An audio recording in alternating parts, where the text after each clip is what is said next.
এখানে ব্লকেট কর্মসূচিতে আমরা কারো হেনস্থা করতে চাই না, আমরা কাউকে হচ্ছে ভোগান্তির মধ্যে ফেলাতে চাই না। আমরা এখানে অবস্থান কর্মসূচি পালন করবো শান্তিপূর্ণভাবে। এবং আমরা একটা জিনিস স্পষ্টভাবে বলতে চাই, আমরা এখানে কোনো মব ক্রিয়েট করতে আসি নাই। আমরা এখান থেকে আমাদের শান্তিপূর্ণভাবে আমরা আমাদের দাবি আদায় করতে এসেছি। আমরা শান্তিপূর্ণভাবে আমাদের অবস্থান কর্মসূচি পালন করবো। আরেকটা জিনিস বারবার হয়ে আসে, আমরা একটা জিনিস আপনাদের মাধ্যমে একটু সবাইকে সতর্ক করতে চাই। দেখেন, ঠিক আছে, আইন আমরা কেউ নিজের হাতে তুলে নিব না, এই জিনিসটা বারবার সামনে আসতেছে। এর জন্য আমি বলে যাই যে আমরা আইন কেউ নিজের হাতে তুলে নেব না। আমরা বিচার আদায় করতে রাস্তায় শান্তিপূর্ণভাবে আন্দোলন করবো, কিন্তু কোনো মব ক্রিয়েট করবো না। আপনি একটা জিনিস মনে রাখেন, যারা জুলাই যোদ্ধা বিভিন্নভাবে বিভিন্ন মবে পা দিচ্ছেন, তাদেরকে একটা জিনিস বলি, আপনার যে মবটা ক্রিয়েট করে কারো ক্ষতি সাধন করছেন, আজ আপনার পিছনে মানুষের 10 জন, আজ আপনার সমর্থন আছে, কিন্তু আজ থেকে যখন 5 বছর পর আপনার পিছিয়ে এই লোকগুলো থাকবে না, তখন কিন্তু আপনার নামে ঠিকই মামলা হবে এবং ঠিকই আপনি সেই জেলে যাবেন।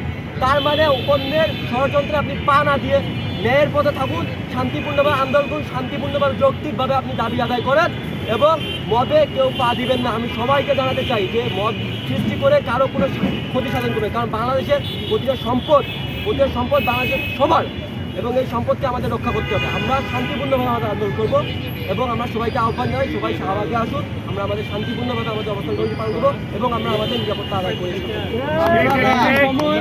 বুঝি নাই আপনার পক্ষে আমরা এখানে প্রয়োজন করলে আমরা সারা অবস্থান কর্মসূচি পালন করবো এবং আমরা কালকে আবারও আমরা প্রেস মিটিংয়ের মাধ্যমে আমাদের নতুন কর্মসূচি আমরা দেবো। প্রয়োজন করলে আমাদের গাড়ির টিমের বিভিন্ন জেলা কমিটি রয়েছে, আমরা তাদেরকে রাজপথে নামাতে বাধ্য করবো।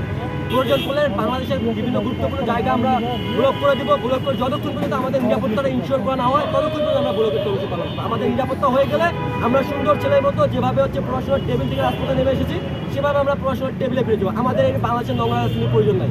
যে বাংলাদেশের নোংরা রাজনীতির জন্য মানুষের জীবন দেয়। দেখেন, একটা সাধারণ মানুষ, দেখেন আপনারা রাজনীতি করতেছেন, রাজনীতিতে কিন্তু নেতারা কখনো মরে না। রাজপথে নেতারা দেখবেন কেউ যে যখন চোট খেয়ে বা খুন হয়ে এরকম কাউকে কিন্তু মরতে দেখিনি আমরা। মরে কারা?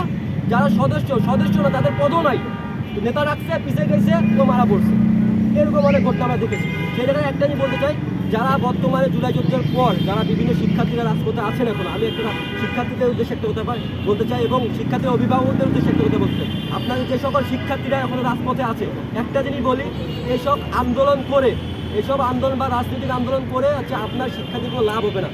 আমরা যেটা যৌক্তিক আন্দোলন, সেটা যৌক্তিক আন্দোলন করবো। করার পর শিক্ষার্থীরা রাতের সময় ঠিকই পড়ার টেবিলে ফিরে যাবা, নিজের পড়াশোনাটা ঠিক রাখবা। নিজের পড়াশোনা ঠিক, তোমার দুনিয়া ঠিক। তুমি এইভাবে রাজপথে আন্দোলন শুরু, তোমার জীবনটা যাবে, আর কোনো তোমার বেনিফিট হবে না। হ্যাঁ, একটা বেনিফিট হবে, দেশের স্বার্থে যদি তুমি ন্যায়ের পথে থাকো, দেশের সংস্কার হবে। দেশের সংস্কার হলে দেশের সকল মানুষের ভালোবাসা তোমার সাথে থাকবে এবং এই ভালোবাসাটা অনেক বড় পাও। ঠিক আছে, ধন্যবাদ। আপনাদের আজকে ব্লকেট কর্মসূচি করবেন না? আমাদের মূলত ব্লকেট কর্মসূচি ছিল, কিন্তু আমরা আমাদের সকলের সিদ্ধান্তক্রমে আমরা মানুষের ভোগান্তি করতে চাই না। ঢাকা শহরের, আপনারা সবাই জানেন, ঢাকা শহরের যে একটা যানজটপূর্ণ হচ্ছে শহর, যেখানে হচ্ছে 10 মিনিট অন্তর যানজট সৃষ্টি হয়। সেই জায়গাতে আমরা চাই না যে কারো ভোগান্তি সৃষ্টি।